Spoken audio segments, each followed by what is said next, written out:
Oi pessoal, bom dia. Mais uma aula agora a respeito das migrações. O que significa a palavra migração? Migração é movimentação. Daí que surge a palavra emigração e a palavra imigração, que significa emigração. É a saída da população de um país em direção a outro. Qual o significado de imigração? Imigração é a entrada. Por isso que no Brasil existe, por exemplo, a rodovia dos imigrantes, que liga Santos a São Paulo. Era o caminho por onde entraram os imigrantes primeiros aqui no Brasil. Os portugueses, enquanto o domínio português no Brasil aconteceu, era proibido a imigração. Só podia entrar no Brasil aqui os portugueses. E um período também os espanhóis, quando aconteceu a integração da coroa ibérica, a união da coroa ibérica. Agora, a partir de 1808, essa data é importante na história do Brasil, 1808, é a data da chegada da família imperial ao Brasil. A partir desse momento aí, começa a haver maior liberdade na entrada de imigrantes. Assim, quando chegamos lá por volta de 1820, 1819, 1820, começam a chegar no Brasil os primeiros suíços alemães. Imigrantes da Suíça, imigrantes da Alemanha, num número ainda bastante pequeno. Eles se fixaram na região serrana do Rio de Janeiro. Lá eles fundaram cidades importantes, por sinal. Uma delas, Nova Friburgo, Rio de Janeiro, na Serra do Mar, no Rio de Janeiro. Depois surgiram outras cidades naquela região, não só pela influência deles. Por exemplo, é a região de Teresópolis, é a região de Petrópolis. Então a gente chama região serrana do Rio de Janeiro. É por isso que naquela região, inclusive, é importante a produção de cerveja. Aquela cerveja Itaipava é daquela região. Então isso mostra a influência, na verdade, do quê? Dos imigrantes europeus naquela região. Essa região é importante também na indústria de tecelagem, tecidos, lingerie, por exemplo, influência da imigração suíça, alemã naquela região. Agora, posteriormente, a partir de 1850, aí vem uma leva maior de imigrantes alemães.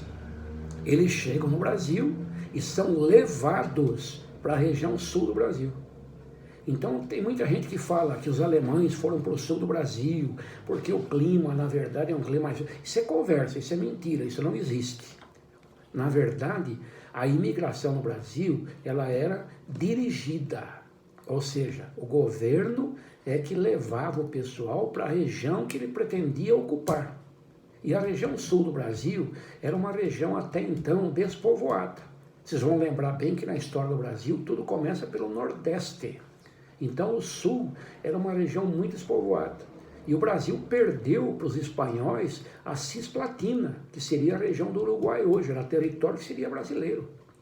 Então, para ocupar aquela região, os alemães foram levados para o sul do Brasil.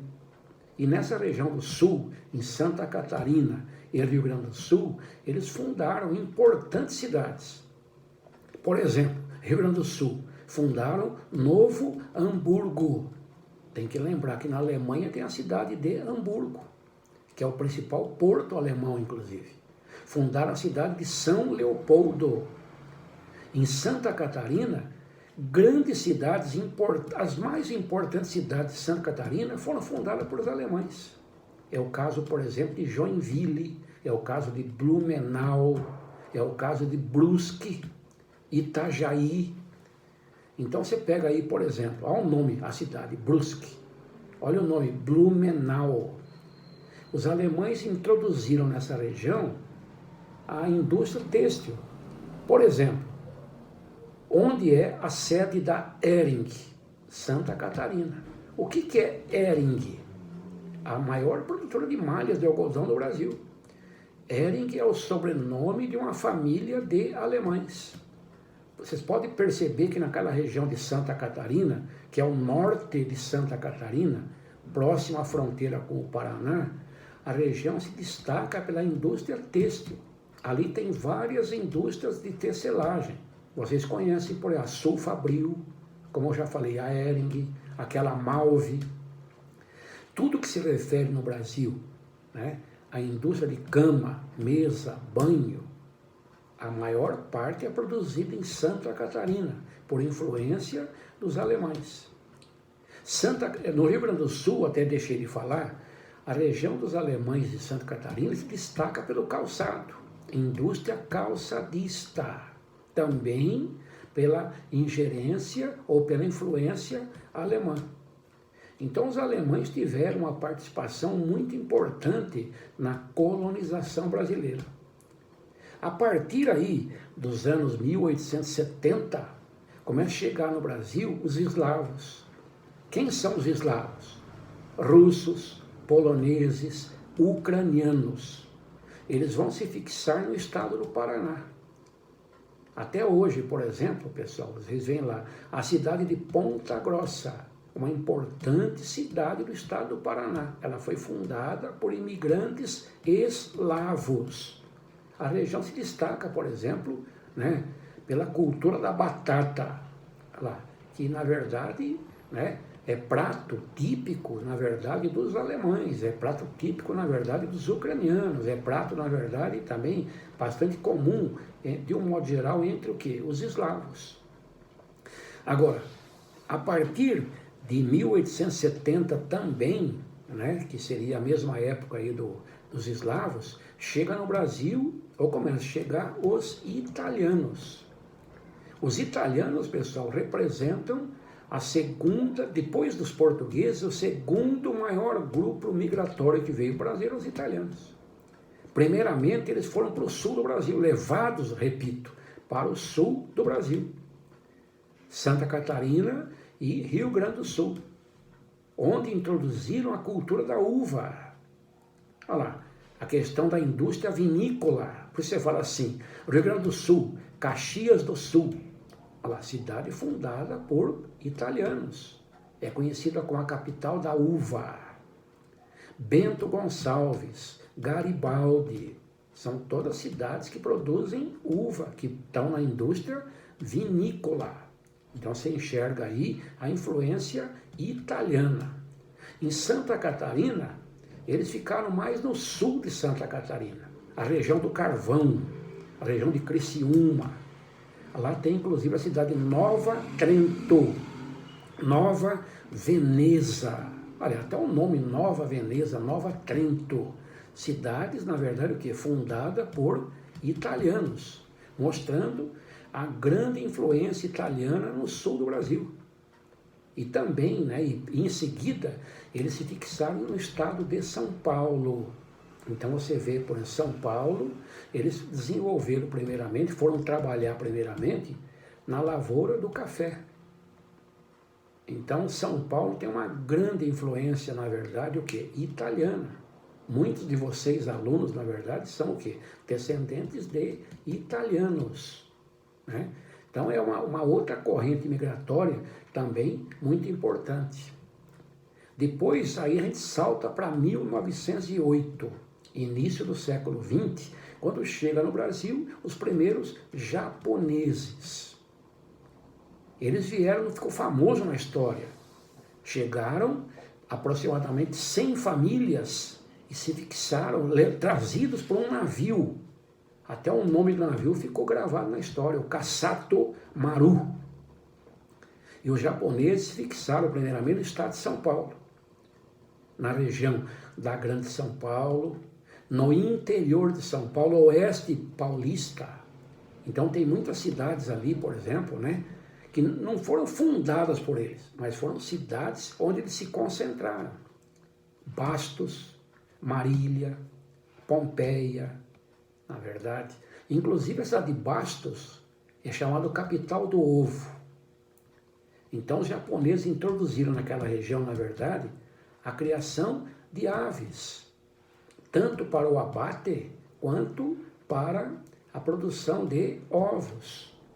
mas trabalharam principalmente na lavoura do café, oeste paulista, a região da Terra Roxa, onde o café teve um grande desenvolvimento.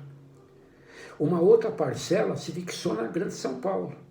Até tem um bairro em São Paulo famoso pelos japoneses, é o bairro da Liberdade.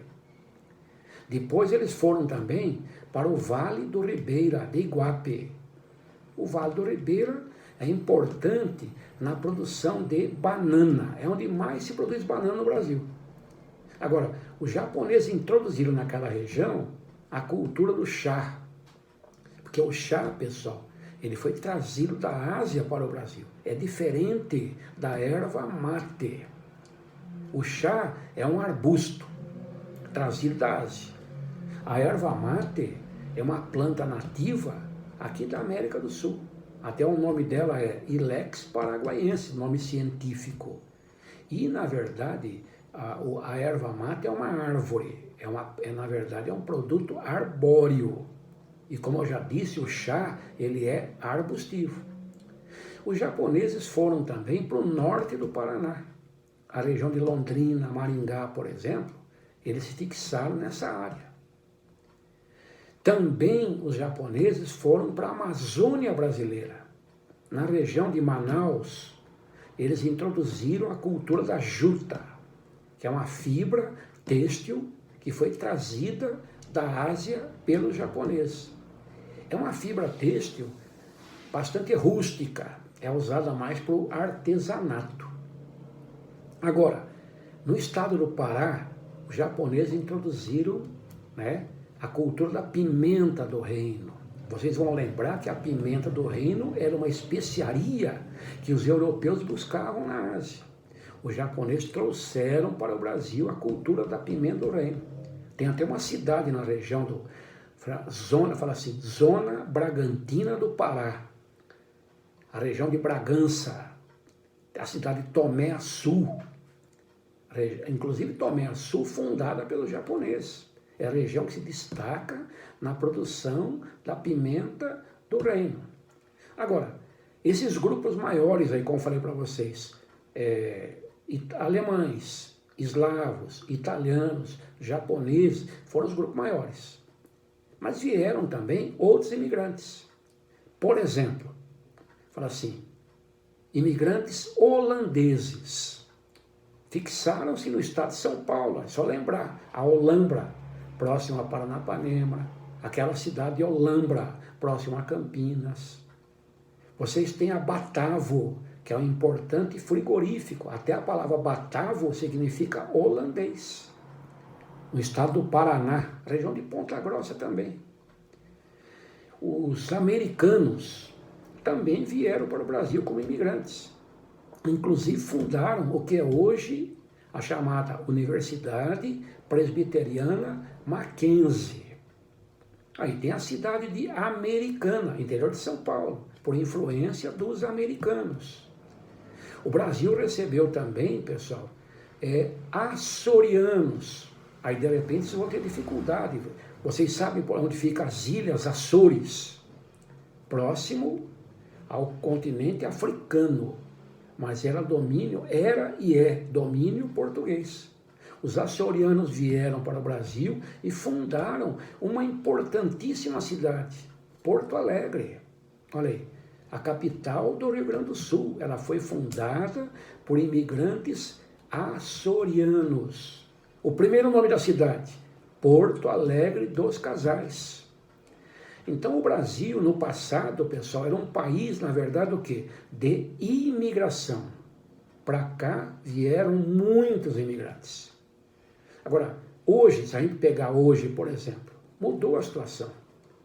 Apesar do brasileiro hoje, na verdade, vamos falar assim, sair do Brasil, muitos brasileiros vão para os Estados Unidos, muitos vão para a Europa, para o Paraguai. Tem muito brasileiro no Paraguai. Até eles são chamados de brasiguaios. É o brasileiro que vive em território paraguaio. Eles falam o portunhol, uma mistura da língua portuguesa com a língua castelhana. Os brasileiros estão esparramados pelo mundo.